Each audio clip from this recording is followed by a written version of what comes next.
ကျွန်တော်ကဒီသင်ခန်းစာလေးမှာဆိုရင်တော့ Microsoft Word မှာနံပါတ်စင်တွေခုံနံပါတ်တွေကိုရိုက်ထည့်စရာမလိုဘဲနဲ့ auto အစင်လိုက်တက်တဲ့နည်းလမ်းလေးတွေကိုကျွန်တော်ဒီသင်ခန်းစာလေးမှာသင်ကြားပေးသွားမှာဖြစ်ပါတယ်။ဒါလေးတွေကိုလက်တွေ့ပြပေးဖို့ရအတွက်ကျွန်တော် Microsoft Word software လေးတစ်ချက်လောက်ဖွင့်လိုက်ပါမယ်။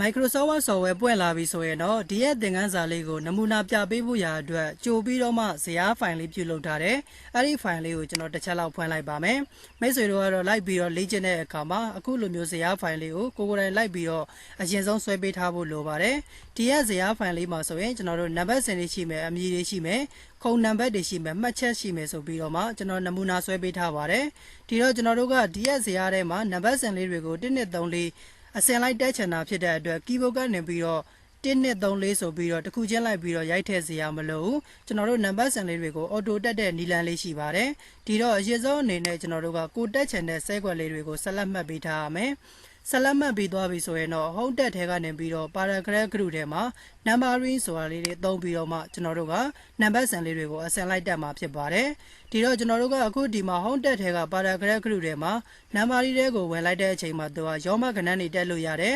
်အင်္ဂလိပ်အခရာနံပါတ်1 2 3 4တွေတက်လို့ရတယ် ABCD အကြီးအသေးတွေတက်လို့ရတယ်ကျွန်တော်တို့ကာကြီးခါခွေတော့တက်လို့မရဘူးပေါ့နော်ကျွန်တော်တို့အခုလိုမျိုးဒီထဲမှာတက်လို့ရတာလေးတွေရှိတယ်ကျွန်တော်တို့လိုချင်တဲ့ပုံစံလေးကဒီထဲမှာရှိနေတဲ့ပုံစံလေးတွေမဟုတ်ဘူးကိုယ့်ရဲ့စိတ်တိုင်းကျတက်ချင်တဲ့ဆိုရင်တော့အောက်မှာ define new number format ဆိုတဲ့ထဲကိုကျွန်တော်တို့သွားပေးရမှာဖြစ်ပါတယ်အခုလောလောဆယ်ကျွန်တော်တို့တက်ချင်တဲ့အခရာနံပါတ်ကမြန်မာလိုကိန်းဂဏန်းနဲ့တက်ချင်တာဖြစ်တယ်ဒီထဲမှာမြန်မာလိုကိန်းဂဏန်းမပါတဲ့အတွက်အောက်မှာရှိတဲ့ define new number format ဆိုတဲ့ထဲကိုတစ်ချက်လောက်ဝင်ပေးရမှာဖြစ်ပါတယ်ဝင်ပြီးသွားပြီဆိုရင်တော့ဒီရဲ့ number style ဆိုတဲ့နေရာမှာတစ်ခါတလေကျွန်တော်တို့ကရောမကဏ္ဍအကြီးအသေးတွေ ABCD တွေဖြစ်နေတယ်ဆိုရင်တော့1 2 3ကိုရွေးပေးထားရမယ်ပေးပြီဆိုရင်တော့ကျွန်တော်တို့ကမြန်မာလိုနံပါတ်စင်လေးတွေတက်ဖို့ရာအတွက်ဖောင်ပြောင်းတဲ့နေရာလေးမှာဖောင်ဆိုတာလေးကိုတစ်ချက်နှိပ်မယ်ဖောင်ဆိုတဲ့နေရာလေးမှာကျွန်တော်တို့ကပြည်ထောင်စု number format လေးကျွန်တော်တို့ပြောင်းပေးရမှာဖြစ်ပါတယ်ပြည်ထောင်စု number ဆိုပြီးတော့ရိုက်ထည့်ပေးမယ်တကယ်လို့မတွေ့ဘူးဆိုရင်တော့ဘေးမှာရှိနေတဲ့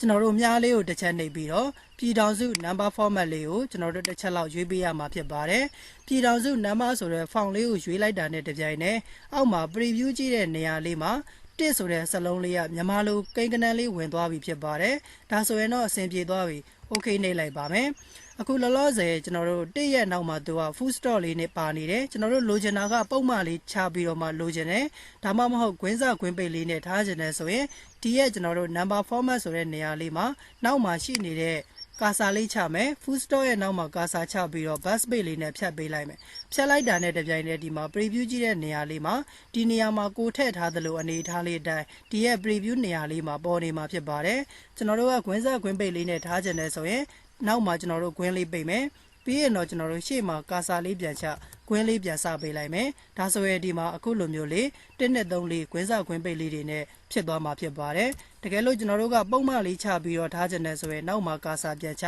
green စ green ပိတ်လေးကိုဖြတ်ပြီးတော့မှအခုလိုမျိုးကျွန်တော်တို့ပုံမှန်လေးပြန်ပြီးတော့ချပေးရမှာဖြစ်ပါတယ်ဒီရဲ့တစ်ကိုတော့ကျွန်တော်တို့လုံးဝသွားပြီးတော့မှဖြတ်လို့မရဘူးเนาะဖြတ်လိုက်တယ်ဆိုတော့သူကနံပါတ်စင်လေးတွေကအစင်လိုက်ဖြစ်မှာမဟုတ်တော့ပါဘူးဒီတော့ကျွန်တော်တို့ကိုယ့်ရဲ့စိတ်တိုက်ကြလေးဖြစ်သွားပြီဆိုရင်တော့ okay ဆိုတာလေးနှိပ်ပေးလိုက်မယ်ဒီမှာကျွန်တော်တို့နံပါတ်လေးတွေကိုအစင်လိုက်သူ့လိုလိုတက်ပေးသွားတာကိုတွေ့ရပါလိမ့်မယ်ဒါဆိုရင်တော့နံပါတ်စင်လေးတွေကို auto တက်တဲ့နီလန်းလေးကျွန်တော်တို့နားလည်လောက်ပြီးတော့ထင်တယ်ပြီးရင်နောက်တစ်ခုကကျွန်တော်တို့ဒီမှာခုံနံပါတ်တွေကိုအစင်လိုက်တက်မှာတခါလေကျွန်တော်တို့ကျောင်းဝင်အမှတ်တွေရေးရတာမျိုးတွေခုံနံပါတ်လေးတွေရေးရတဲ့အခါမျိုးလေးတွေရှိပါတယ်ကိုကစာရေးလုပ်ရတဲ့ခုံနံပါတ်တွေရေးရတော့မယ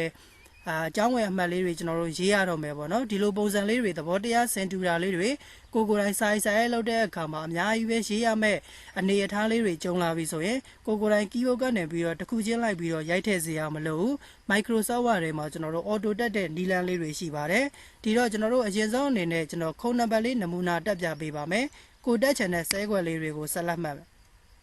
ဆက်လက်မှတ်ပြီးသွားပြီဆိုရင်တော့စောနာလိုပဲ home တက်ထဲကနေပြီးတော့မှ paragraph group တွေကနေ numbering ဆိုတဲ့ထဲကိုသွားမယ် numbering ထဲမှာကျွန်တော်တို့ကခုံနံပါတ်တွေတက်ချင်တာဖြစ်တဲ့အတွက်ဒါတွေကိုလုံးဝသုံးလို့မရတော့ဘူးကျွန်တော်တို့ကိုယ့်ရဲ့စိတ်တိုင်းကျလှုပ်ချင်တာဖြစ်တဲ့အတွက်အောက်မှာကျွန်တော်တို့ define new number format ဆိုတဲ့ထဲကိုကျွန်တော်တို့တစ်ချက်လောက်သွားပေးရမှာဖြစ်ပါတယ်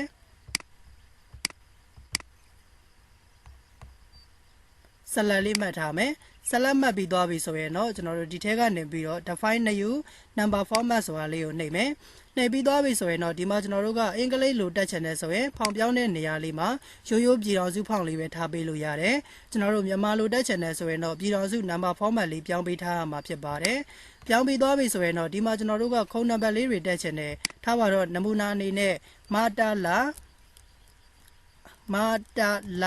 ပြီးရင် dash လေးခံလိုက်ပါမယ်ပြီးရင်တော့ကျွန်တော်တို့က1 2 3 4အစင်လိုက်တက်ချင်တယ်ဆိုရင်နောက်ကပုံမှန်လေးကိုဖြတ်လိုက်ဒါဆိုရင်ဒီမှာဒီနေရာလေးမှာမာတာလာ dash 1ဆိုပြီးတော့ထားတယ် preview ကြည့်တဲ့နေရာလေးမှာဒီမှာခုံနံပါတ်ကမာတာလာ1နဲ့3ဆိုပြီးတော့အစင်လိုက်ဝင်သွားမှာဖြစ်ပါတယ်တကယ်လို့ကျွန်တော်တို့ကခုံနံပါတ်ရေးတဲ့အခါမှာဒါမှမဟုတ်ကျောင်းဝယ်အမှတ်လေးတွေရေးတဲ့အခါမှာကိုရေးချင်တဲ့ဒီပုံစံလေးတွေကိုရှေ့မှာရိုက်ထည့်မယ် dash လေးခံပေးပါမယ်ပြီးရင်တော့ဒီရဲ့1ကိုတော့လုံးဝသွားပြီးတော့မှဖြတ်ချလို့မရဘူးတကယ်လို့ကျွန်တော်တို့က1001ကစချင်ရင်ရှေ့မှာကျွန်တော်တို့100လို့ရိုက်ထည့်ပေးလိုက်ဒါဆိုရင် preview ကြည့်တဲ့နေရာလေးမှာ1001 1002ဆိုပြီးတော့ကျွန်တော်တို့ဝင်သွားမှာဖြစ်ပါတယ်တကယ်လို့ကိုက1001မဟုတ်ဘူးကျွန်တော်တို့1001ဆိုရင်ဒီမှာကျွန်တော်တို့133လုံးထည့်ပေးလိုက်ပေါ့နောက်မှာသူက123အစင်လိုက်လေးကျွန်တော်တို့ဝင်သွားမှာဖြစ်ပါတယ်အခုလိုပုံစံလေးကိုကျွန်တော်တို့ကအသုံးပြုပြီးတော့မှကျောင်းဝယ်အမှတ်တွေခုံနံပါတ်တွေကိုအော်တိုအစင်လိုက်တက်လို့ရပါတယ်ကိုတိုင်း keyboard ကနေပြီးတော့တစ်ခုချင်းလိုက်ပြီးတော့မှရိုက်ထည့်စရာမလိုတော့ဘူးပေါ့နော်အခုဒီလိုပုံစံလေးကျွန်တော်တို့ကကိုယ့်ရဲ့စိတ်တိုင်းကျလုပ်ပြီးသွားပြီဆိုရင်တော့ okay ဆိုတာလေးကိုနှိပ်ပေးလိုက်ပါမယ်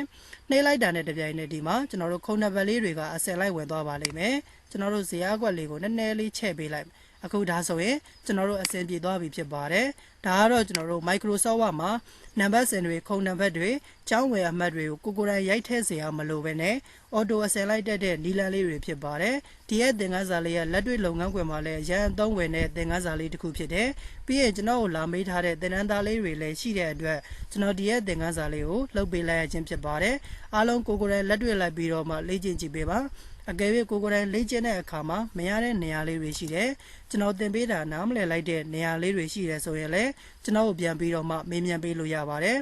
အကယ်၍ကိုယ်တိုင်လေ့ကျင့်ပြီးသွားပြီကိုလည်းအမှန်တကယ် Microsoft Word software ထဲမှာစာစီစာရိုက်လုပ်ရင်းနဲ့နံပါတ်စင်လေးတွေခုံနံပါတ်တွေကို auto ဆင်လိုက်တက်နေပါပြီဆိုရင်တော့ဒီသင်ခန်းစာရဲ့ comment လေးမှာ DONE done ဆိုပြီးတော့ရေးခဲ့ပေးပါအောင်ခင်ဗျာဒါမှကျွန်တော်သင်ပေးတဲ့သင်ခန်းစာလေးတွေကိုဘယ်သူတွေကတော့အမှန်တကယ်လိုက်ပြီးတော့လေ့ကျင့်နေပါတယ်လေးလာနေပါတယ်ဆိုတာလေးတွေကိုကျွန်တော်ကိုယ်တိုင်လည်းသိရအောင်လို့ပါအခုဒါဆိုရင်တော့ကျွန်တော်ဒီသင်ခန်းစာလေးကိုဒီမှာပဲရှင်းနာလိုက်ပါမယ်အားလုံးအဆင်ပြေကြပါစေခင်ဗျာ